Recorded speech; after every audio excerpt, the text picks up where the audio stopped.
Hey everybody, welcome back again to another episode of Momentum Motorsports Meeting. My name is Wyatt Thompson. We have a lot to cover.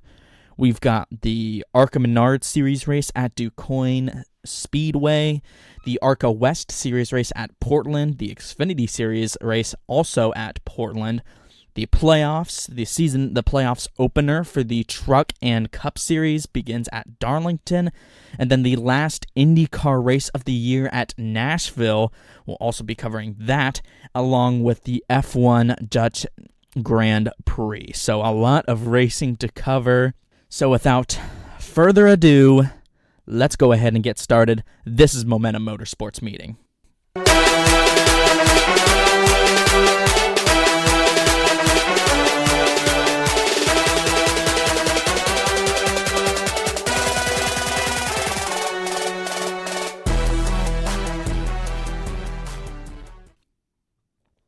Alrighty, so just going to do a quick little recap of the Arca Menard Series events. We'll first start off with the Arca race at DuQuoin. Race was pretty good. Kind of went head-to-head with the Cup Series race at Darlington. Mainly happened on a Sunday. Don't really like it when motorsports events clash with other motorsports series, in my opinion. This track is also a dirt track, just like Springfield last week. Brendan Queen got the win. I don't think he was the heavy favorite entering this race, but he definitely came pretty close to being the favorite. Pretty much had the race win all locked up when Brent Cruz was in the lead late in this race, trying to get around some lapped cars, and I think it was the 03 of Alex Clubb he was trying to get around. And both of those cars ended up making contact. Brent Cruz crashed hard in the inside wall. Thankfully, he was still in the race, but his shot at the win was definitely dashed for sure. This race was, like the racing. I kind of mentioned this earlier, but this racing was an exact copy of the racing we saw at Springfield. So pretty good racing. Shout out Michael Maples, Tim Monroe, Tony Cosentino, getting top 10 finishes. Kelly Kokowski came close again to getting a win in the Arca Menard Series, finishes third. Overall, a decent race. Not too much to really cover. I mean, we'll probably cover the championship battle probably next week, I would say, or maybe the week after that. So overall, decent race. Now we'll go ahead and move on to the Arca West race at Portland. Gonna be another quick recap. This one was a pretty fun race. I think I enjoyed this race more than the Arca Menard Series race at DuQuoin, in my opinion. The battle between William Sawalich and Thomas Annunziata was fun, man. Like, Sawalich kind of gave Annunziata a few bumps, and then Thomas Annunziata kind of sent him off in the dirt and to start the second half of this race, and then in the final stages of this race, and like the final closing laps, Sawalich basically returned the favor to Thomas Annunziata, just sent him off in the grass. Annunziata almost lost the second spot. It was a great head-to-head battle between those two drivers. That battle was pretty fun to watch. Do want to mention some drivers. Alan Day was in this race for Venturini Motorsports. Greg Biffle was also in this race. I think both of them got top 5 finishes as well. So overall, pretty decent Arca West race. Not many cars entered in this field, but overall a decent race. Thanks for kind of sticking with me there for that quick recap. Now we'll go ahead and move on to some open wheel racing. We'll first begin with the IndyCar race at Nashville Superspeedway, the last race of the NTT Indycar Series. Man, that's insane. Kind of feels like forever ago when it just started. I mean, it started 6 months ago. Started like late in March, and like in early March, I think, or middle of March. So yeah, a decent span of IndyCar races for sure. I really enjoyed this race. This was an amazing race. I want to go ahead and start with the winner. Joseph Newgarden in his hometown, getting the win in pretty much dominating fashion, was contending with his Penske teammate Scott McLaughlin for the lead. And Joseph Newgarden pretty much needed this win. I think he's had one of the worst seasons of all the three Penske drivers. Of all the three Penske drivers, he's had the worst season of the bunch. Team Penske, they've been off in general ever since the Indy 500. They haven't looked the same, and yeah, I mean, with Newgarden, kind of with Will Power kind of getting the win in Laguna Seca, I think it was, and Newgarden getting the win here, it was kind of nice to see Team Penske kind of trying to get back on its feet, trying to rebuild after just an extremely disappointing 2025 season. Man, for Joseph Newgarden, man, I feel like he's definitely earned it. All three drivers really deserved to get a win after just a rough summer of races, stretch of races for them. Newgarden, in his hometown race with his hometown crowd, when he grabbed the checkered flag afterward to run off to go celebrate with the fans was just very, very special for him. I'm sure was very cool to watch on TV. But congratulations to Team Penske and Joseph Newgarden.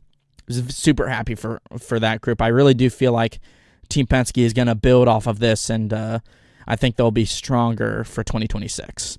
Let's go over the notable finishers. Alex Palou finishes second. I mean, Palou clinched the IndyCar title a couple of weeks ago, and him finishing second, I mean, this has been the best season he's had, let's be honest. Scott McLaughlin, I do want to mention him. He got in the wall just a tad late in this race and was actually able to hold off Kyphon Simpson for the third spot, barely. Those two drivers, Simpson and McLaughlin, put on a fun battle for third late in this race. That one was fun to watch for sure.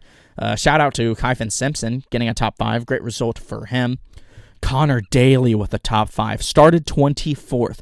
He's been so good on the ovals this year. Just another solid result for him. I feel like he's going to break through eventually and get the win. Kind of like with Christian Rasmussen, who got the win at Milwaukee a couple weeks back. I feel like the same is going to be. I feel like the same is kind of going to be said for Connor Daly. Connor Daly, great top 5 run. Callum Ilott for Prema Racing gets a top 10. Rinus VeeKay gets a top 15 after starting 26th. Solid run for him. Callum Ilott's teammate Robert Schwartzman was battling inside the top 10 late in this race, where he made a block on Santino Ferrucci. In the IndyCar rules, you can't really be blocking like that. If you're trying to defend your position, you should always try to give, the car at least a lane to try to pass you. And unfortunately for Robert Schwartzman, he did. He got penalized. That's an easy call. I agree with race control on that one. That mistake that Schwartzman made ultimately handed Louis Foster the Rookie of the Year award. Those two drivers have been kind of going back and forth the entire year. And if Schwartzman didn't make this mistake, he would have gotten it instead of Louis Foster. So, yeah, tough one for Schwartzman for sure. I know he'll be probably thinking back on what he could have done differently, but Schwartzman had a pretty good run going up until that point. Pato O'Ward had the best car, but unfortunately had an issue or something with like the right front, something like broke. Unfortunately, crashed out. His teammate Christian Lundgaard, basically at the same time that Pato O'Ward had crashed, Lundgaard had suffered a mechanical issue, and he was also out of the race. David Malukas was pretty much second the entire race when he tried to go to the inside of in turn 1 to pass Louis Foster, who was a lap down, and the space just wasn't there. It just was not there. Malukas crashed very hard. Thankfully, he was okay, but he was slow to get out of his car and was transferred to a local hospital by helicopter, and it was eventually released from the hospital. So super glad he's okay. Hopefully he didn't suffer any injuries or anything. Malukas, that crash Malukas took, that was a big one. Very glad he's okay. Those are your notable finishers. I really enjoyed this race. It felt like IndyCar had kind of finished out the year on a high note with this hybrid system and the racing at the road courses. It was nice to watch some IndyCar racing on the ovals to end out the year. Yeah, this race was great. I mean, there was a lot of passing domination with Malukas and Pato O'Ward being out front, and those two drivers having race-winning issues and basically handing it to Team Penske. Team Penske and Joseph Newgarden winning on an oval. That's something that we should be seeing on all of the ovals, but unfortunately just like bad luck after bad luck previously had bit them. Now they finally pulled through. It was great to see Team Penske win on an oval, to see that's something that's something that like fans should expect from them. The pre-race with Dave Portnoy getting in an IndyCar, that was pretty cool. That was fun to watch. Overall, a solid IndyCar race. Next week, we'll probably do a thorough debrief on the IndyCar series, catch up on everything that we've missed throughout the summer and future silly season as well. Alrighty, so now we'll go ahead and do a quick analysis of the F1 race, the Dutch Grand Prix. Like it's been pretty much all season. I mean, do I even have to say it? It's a McLaren 1-2 with Verstappen running third, just trying to keep up, trying to make something interesting. It looked like it was going to be another McLaren 1-2 finish until Norris had a mechanical issue. There was smoke in the cockpit with 8 laps to go, and he was out of the race. Now, that DNF, that completely changes the Drivers' Championship fight. We'll take a look at that in a moment. It's been pretty tight with Norris and Piastri, but with Norris DNFing, Piastri leads the Drivers' Championship ahead of Lando Norris by 34 points. That's over a full race. Now, I will say, there's still time left. There's 8 races left before the F1 season ends, so there's still some time. Piastri could literally have a mechanical issue the same way Norris did, so it's something to watch, especially for next week at the Italian Grand Prix. And, I feel like Norris could eat his way and kind of make up at least some points.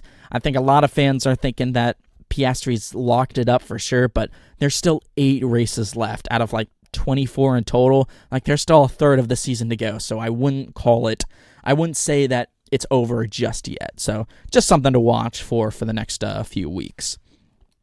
Let's go over the notable finishers. Verstappen second. Shout out to Isaac Hadjar getting a third. Wow, a spot in the podium. That's a really, really solid run. Qualified pretty much around there and pretty much stayed there. Was very, very impressed with his performance.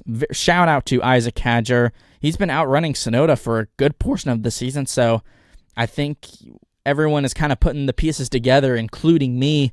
I think there's a good chance that Isaac Hadjar gets that second Red Bull seat for 2026, replacing Yuki Tsunoda. I can just see it happening. Now, I will say that the Red Bull, that second car that Red Bull Racing has, is pretty much cursed and is just... It does not have the same pace that, Verstappen, that the car that Verstappen drives. I will say that. Even Verstappen says that as well. So definitely something to watch for. Again, that's just my speculation and my take and what I think will happen, but will definitely be interesting to see. Can't wait to see what happens with that. Ferrari with a double DNF. They crashed in like the exact same spot of the track. Like, what happened? Hamilton just simply crashed on his own, just lost it. And then Charles Leclerc, he was finishing one of his pit stops, gave Kimi Antonelli the bottom lane on like that banked, curved corner, and Antonelli just kind of got into Leclerc and crashed. Really, really, really unfortunate. It's kind of like when you give someone the bottom lane, and that lane is the dominant lane, and that someone still kind of finds a way to almost lose the car and ends up getting into you. It's just like really? I gave you the lane, and you still got into me. Like I gave you plenty of room. And looking at the replay, Charles Leclerc gave Antonelli plenty of room. So tough day for Ferrari and a tough look for Kimi Antonelli for sure. Those are your notable finishers. This race was pretty good. I thought this race was good. Passing was decent. Wasn't impossible to pass. Overall, good F1 race. 8 races left on the 2025 season. Will definitely be interesting to see if Lando Norris can catch up to Oscar Piastri in the Drivers' Championship.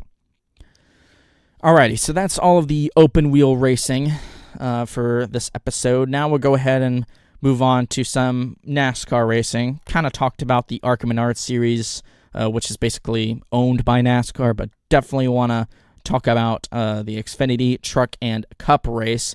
We'll start with the Xfinity Series race at Portland. I just want to go ahead and start with the winner. I mean, did we expect anyone else to win? It's Connor Zilisch. Did we expect it? Are we surprised at this point? I feel like it's been like a broken record when every time I say his name, it's just like, yep, Connor Zilisch got the win. I mean, who else did we expect to win? Honestly, I mean, Zilisch on the road courses, man. I mean, he's basically going to win the rest of the road courses. I mean, he's now increased his points gap on Justin Allgaier for the regular season championship. Do want to mention that. I think he's now 20 points ahead, so that's pretty cool. Like that's nice. Yeah, Zilisch basically won this race from start to finish, got the max amount of stage points, and even with a couple of overtimes and late race cautions, he was still able to get the win. I do want to mention this. On the final restart, he ended up taking like the alternate route, and if you kind of like, it's weird because if you miss turn one, you have to take like a joker kind of route, and on that final restart, he took the joker route, we'll call it that, and with everyone else kind of taking turn one as they should, and kind of getting into each other, Zilisch was able to kind of break away and still get the lead. So it's weird because like that joker route is supposed to be slower, but at the same time it felt like it was faster. So yeah, pretty weird. I will say some people are saying that he should be penalized. Personally, I was like, in the moment I was like, meh. I was just like, Zilisch deserved this win. I mean, he's led most of the laps, and NASCAR hadn't really been penalizing drivers for kind of taking the joker route. And I don't think they were really paying attention on, the joker route being faster on occasion. So I will say this. I did expect this race to be good, considering that NASCAR wasn't going to race at Portland anymore. Yeah, and it was just kind of, I mean, other than the last 8 laps, the race was just kind of meh, But no disrespect to Connor Zilisch at all. Let's go ahead and take a look at these notable finishes. Congratulations to Connor Zilisch. Taking a look at the notable finishers, William Sawalich second was top 5 the entire race. He's been really good on the road courses, especially this year, and he's really started to turn his season around. Great run for him. On the second to final restart, I do want to mention this. From 6 car lengths back, he overdrove turn 1 as a Hail Mary move to try to get the lead. I was like, huh? Like he was just so far back from the front row, and it was like he was never gonna make that corner work. He needed a car for him to turn or something, and I don't think it was on purpose for sure, but I was like, whoa, okay, William Sawalich, that was pretty weird. So yeah, I mean, Sawalich overdriving turn 1 and spinning out Justin Allgaier, who ran second all race.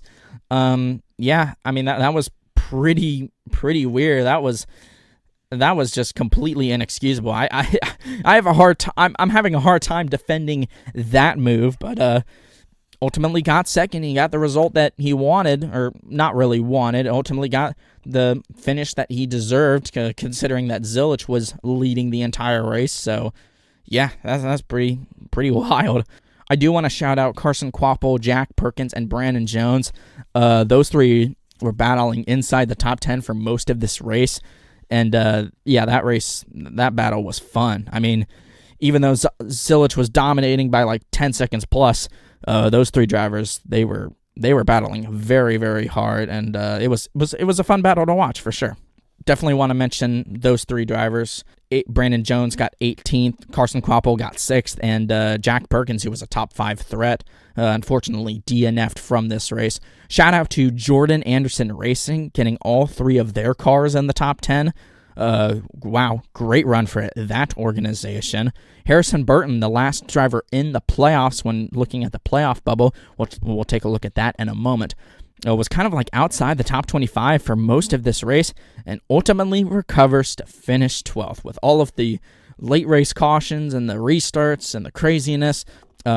Finishing 12th, very, very solid. Brennan Poole gets a nice top 15. Great run for him. Joey Hand for RSS Racing gets a nice top 20. Nice. Dean Thompson, unfortunately, finished 32nd. Had Oregon State sponsoring the car. Very unfortunate because I wanted the Oregon State Beavers to have a pretty good run. Unfortunately, suffered issues early in this race and just couldn't bounce back. I think Dean Thompson was complaining that he lost power, so tough break. I also do want to talk about Matt DiBenedetto. He got out of his car at the end of stage 1. He reported that there was a fire at his feet, and he kind of got out of the car and was just kind of sitting there, just sitting next to his car on the backstretch. And it was kind of weird because when it happened, it looked like I had thought that, oh wow, is he okay? Is he suffering from heat exhaustion? Because he was just kind of sitting in the grass, just kind of sitting there.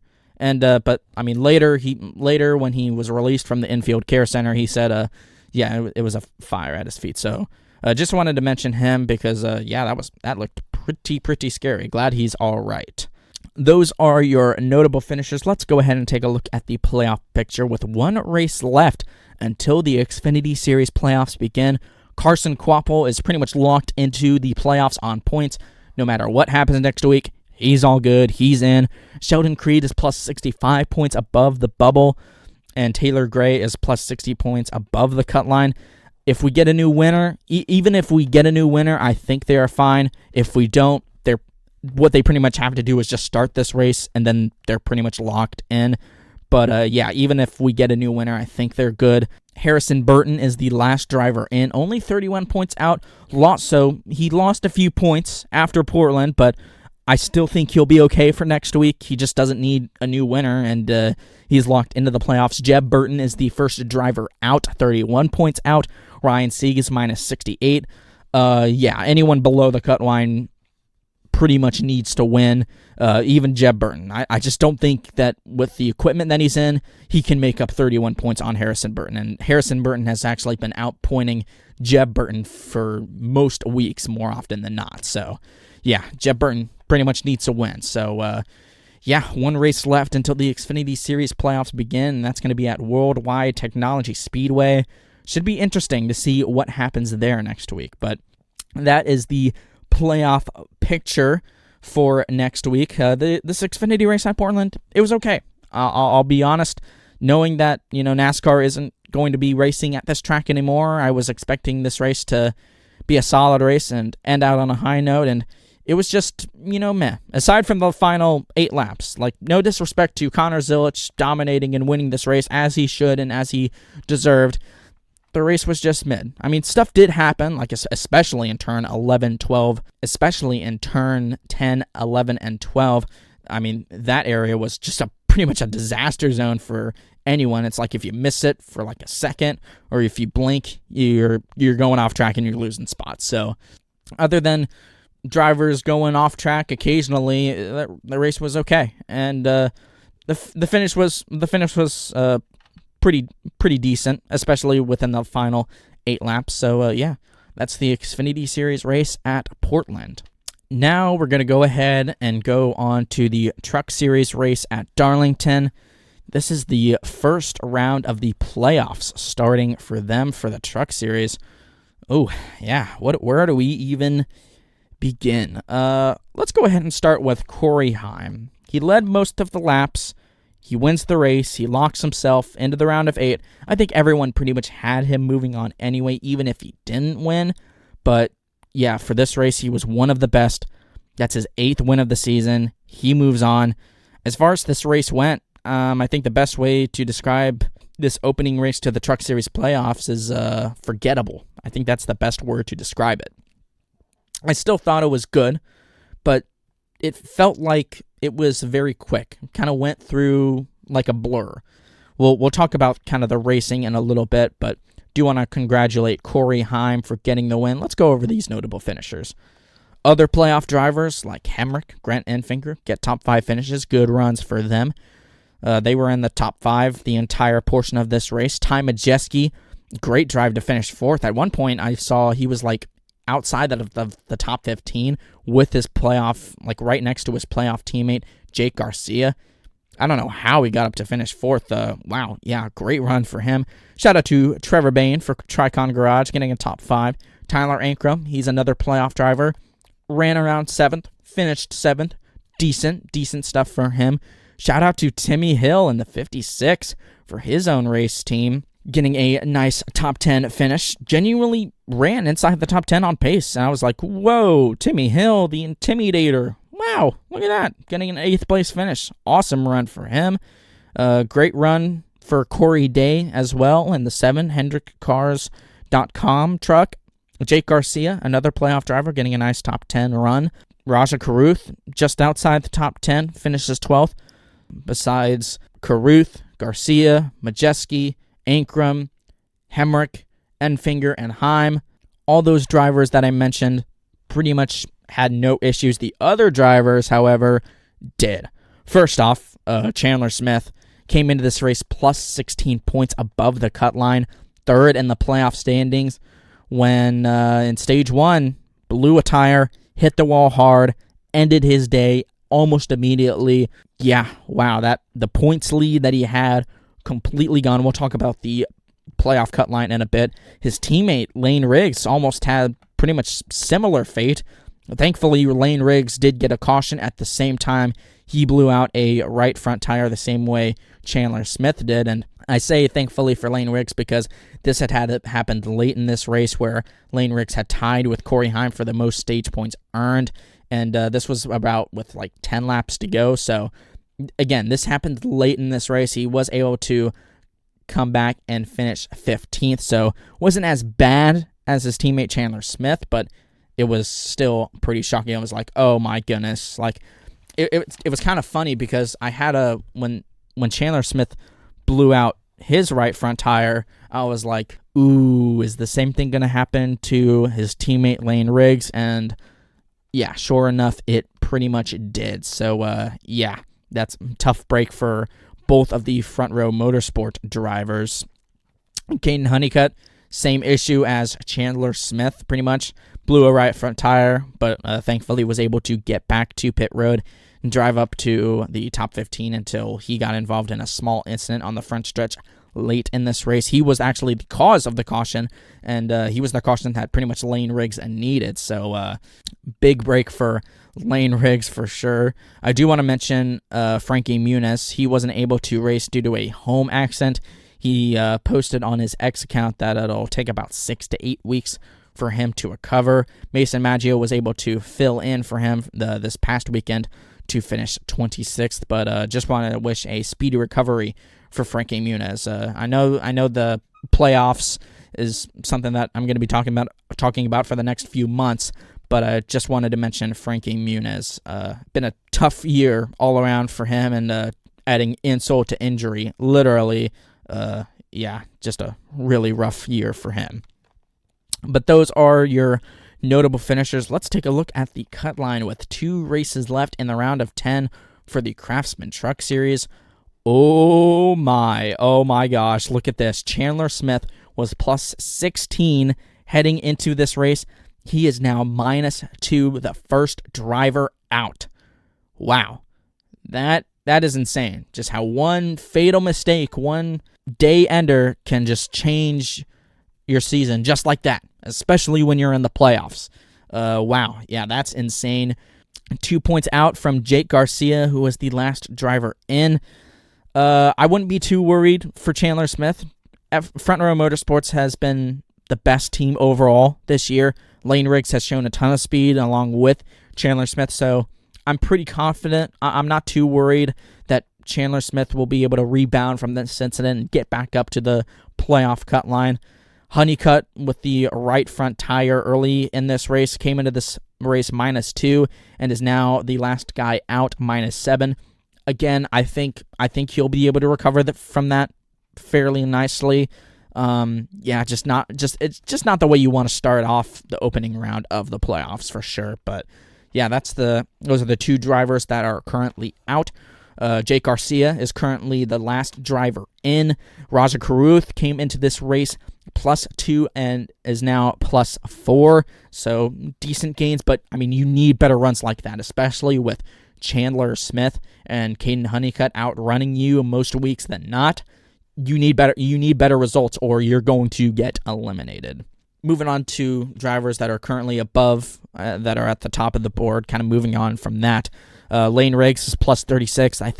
I feel pretty good about him moving on to the next round. Same thing can be said for Hemrick, who's +33 points above the cut line, along with Enfinger, who's +30 points above the cut line. I feel good about those three drivers making it on to the next round. If they can just kind of keep doing what they're doing, I think they'll be fine. Tyler Ankrum is +22 points above the cut line. I think he's okay. If he can just keep up this top 10 run that he was on at Darlington this past weekend, I think he'll be good. And the last driver that I'll mention is Ty Majeski's +16 points above the cut line.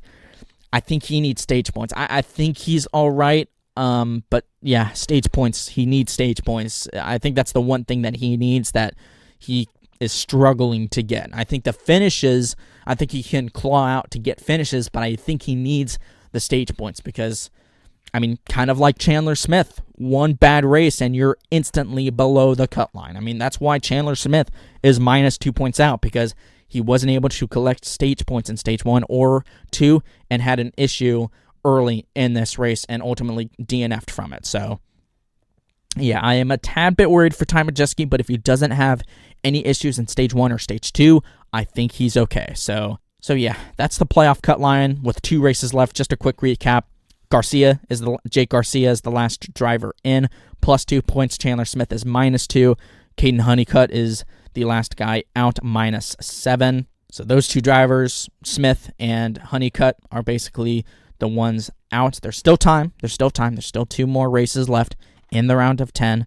But yeah, Jake Garcia being the last guy in the round of 8 is a little bit scary, and Raja Caruth is +4. So that's the playoff cut line, pretty much with 2 races left in the round of 10, with the next race in this round being at Bristol in a week and then ending at New Hampshire. Ooh, that'll be interesting. A short track and a flat track. Can't wait to see what that brings up. So that's the playoff cut line. As far as this race goes, it was pretty forgettable. It was very surprising to see a lot of drivers having right front tire issues, like Honeycutt, especially Chandler Smith. I was like, whoa, are you kidding me? That quick? Not even playoff drivers had issues. Matt Crafton also had a right front tire as well, along with Matt Mills.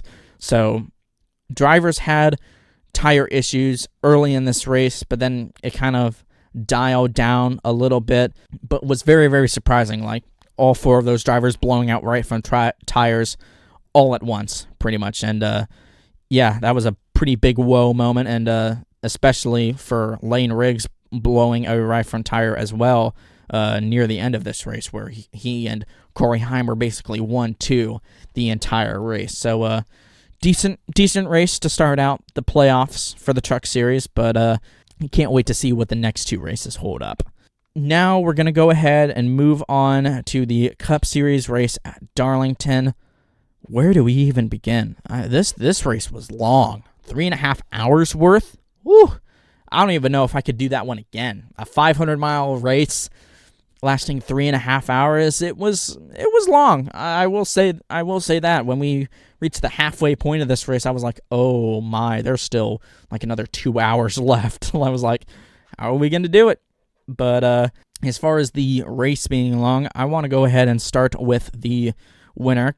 Kind of went off the rails a little bit. Let's go ahead and start with the winner. Chase Briscoe wins it. I don't know what it is, but it feels like drivers are meant to win races later in this year, like Austin Dillon at Richmond during the summer, or Chase Briscoe in this case winning the Darlington race in the playoffs in September, or even Joey Logano winning Las Vegas Motor Speedway in the playoffs in October or something. You know what I mean? It just feels like drivers are just meant to win certain races, especially late in the season. And that's kind of what had happened for Chase Briscoe this past weekend. led 309 laps of the total 367. That is insane. That's like Martin Truex Jr. when he was dominating. It felt like Martin Truex Jr. was driving it with the patriotic scheme that looked very, very similar to Martin Truex Jr.'s paint scheme. And the way Briscoe dominated, it looked like Martin Truex Jr. was in that car. And Chase Briscoe had the best car. He did have to hold off a hard-charging Tyler Reddick and Eric Jones late in this race. Those two drivers were on a very hard charge, was really trying to challenge Chase Briscoe for the lead. Reddick on the last corner on the last lap trying to do the slide job and just wasn't able to get it done. Just missed it. But going back to Chase Briscoe, I feel like that team has been pretty quiet. They're very, very good on like qualifying setups for sure. Like they've gotten like 5-6 poles this year. Like that's insane. And for whatever reason, I just when I was previewing Darlington and the drivers who contend, I just didn't really have Chase Briscoe kind of being as the top favorite. But he kind of gave me a wake-up call with how many laps he led. Wow. Congratulations to Chase Briscoe and Joe Gibbs Racing. Let's go ahead and take a look at the notable finishers. It's a Toyota top 4. Briscoe gets the win. Reddick again coming oh so close. Legacy Motor Club with both of their cars in the top 5. Eric Jones in 3rd. John Hunter Nemechek in 4th. That got the boss man Jimmy Johnson pretty happy. Solid run for Bubba Wallace as well as Denny Hamlin. Good runs for those two playoff drivers. Same thing for Kyle Busch and Chris Buescher, 2 drivers not in the playoffs, getting top 10 runs.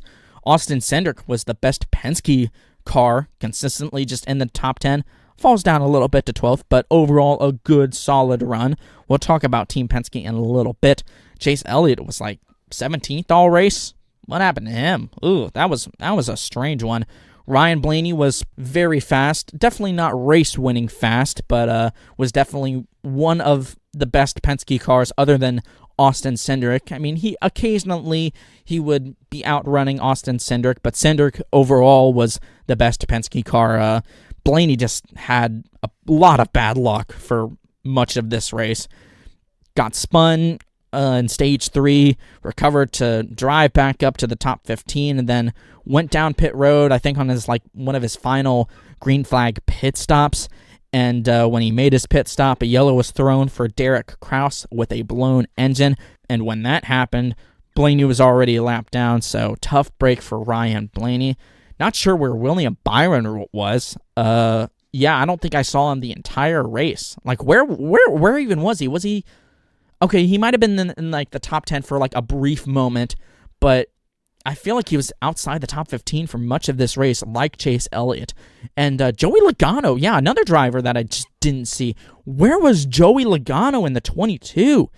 He was just off. What happened to him? He was just off compared to his teammates. Was like 17th to 20th, sometimes even outside the top 20 for most of this race.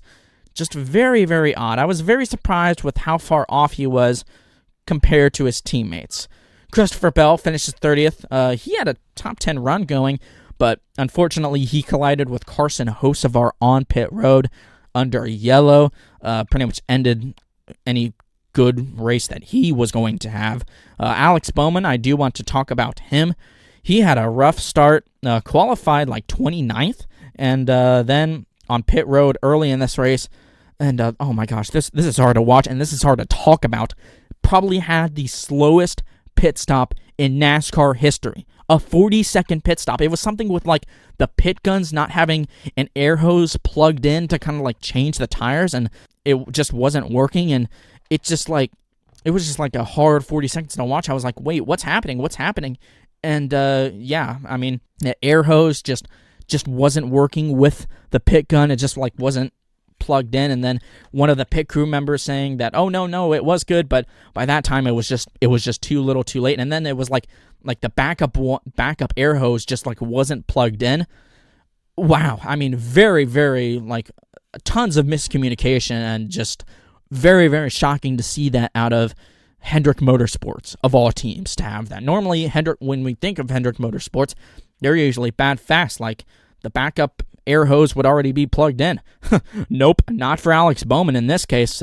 Yeah, that is just really, really odd, and unfortunately for Alex Bowman, it completely ended his day. I mean, Bowman did try to get back and play some strategy to try to get back on the lead lap, but ultimately with how many cautions there weren't a lot of cautions. It just didn't work out for him. So Bowman finishes 31st. I want to talk about SVG. I expected him to be in like the top 20, top 15 because statistically, I went back on Racing Reference. This is his best track. This is his best oval race. Aside from the road courses, we all know that he's great at road courses, but I expected Darlington to be his best oval race, and he just wasn't. He just wasn't good. Was just outside the top 25, just struggled immensely with the balance of his car, ends up finishing 32nd. Yeah, that was pretty disappointing. I was very, very surprised. I expected him to be more of a top 20 contender, at least. And, yeah, it just wasn't. He came into this race plus 16 points above the cut line. We'll talk about the playoff cut line in a bit.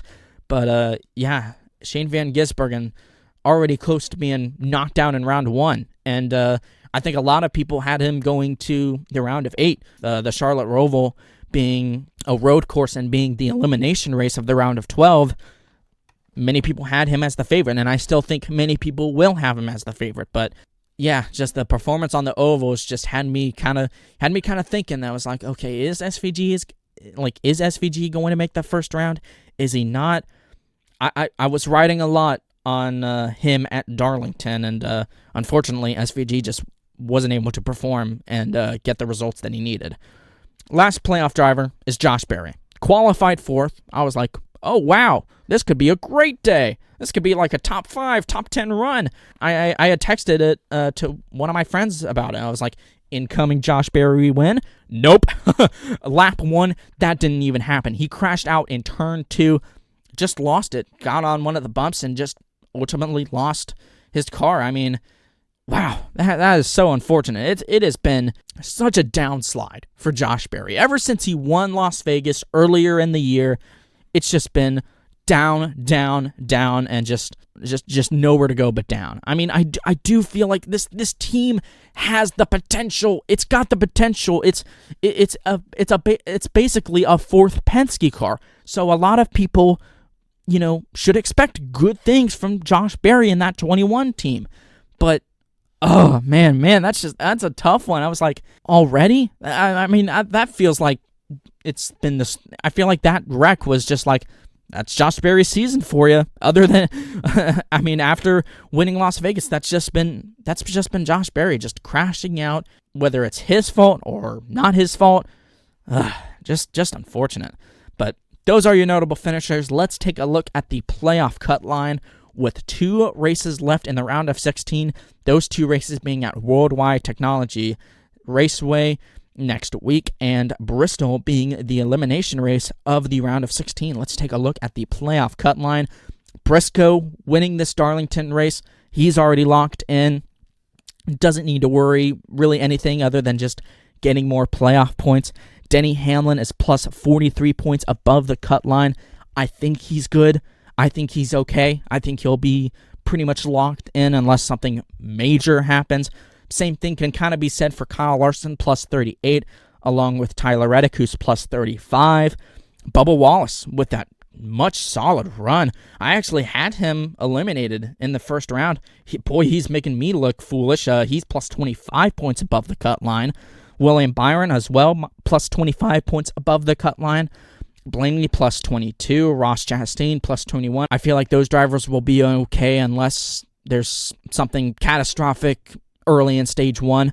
Austin Cindric is plus 12. I'm a little worried about him, but Worldwide Technology Raceway is one of Team Penske's best tracks, so I expect Austin Cindric to be really, really good there. Christopher Bell is plus 11. I am a little worried about him.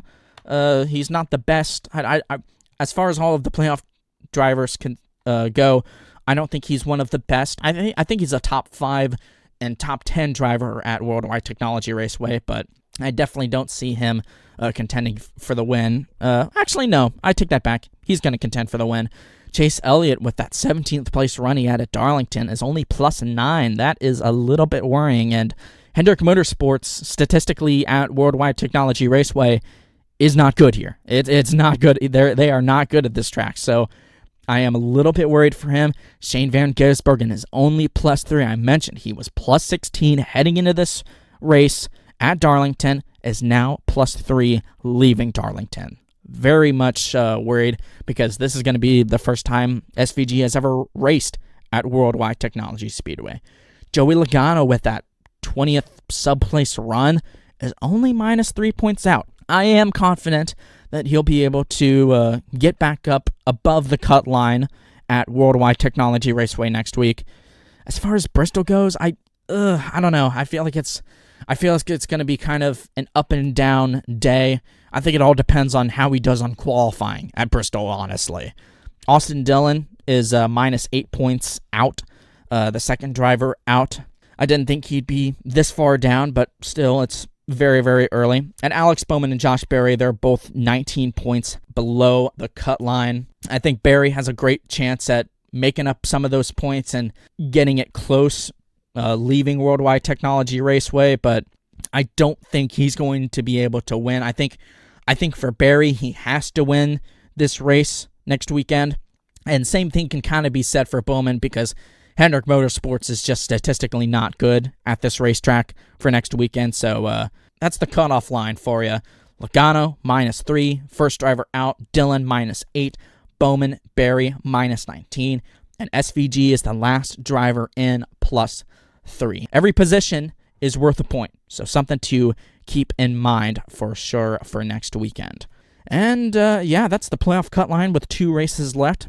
This race was pretty good. Tires meant pretty much everything. I mean, it always does at Darlington, no matter which way you slice it. Passing was difficult, but it wasn't impossible.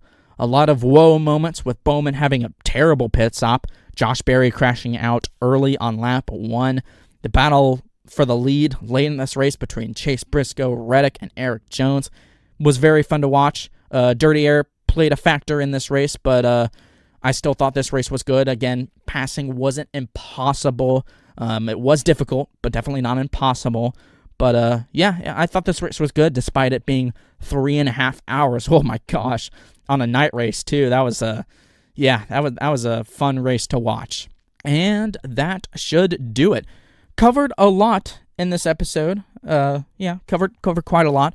No motorsports segment this week due to just so many races I had to cover. We'll have a nice little motorsports segment next week. Yeah, next week will be, and speaking of next week will be the F1 race, the Italian Grand Prix, and then the Xfinity and Cup race at Worldwide Technology Raceway. Should be a lot of fun to talk about. I will see you guys later. Have a great day, everybody.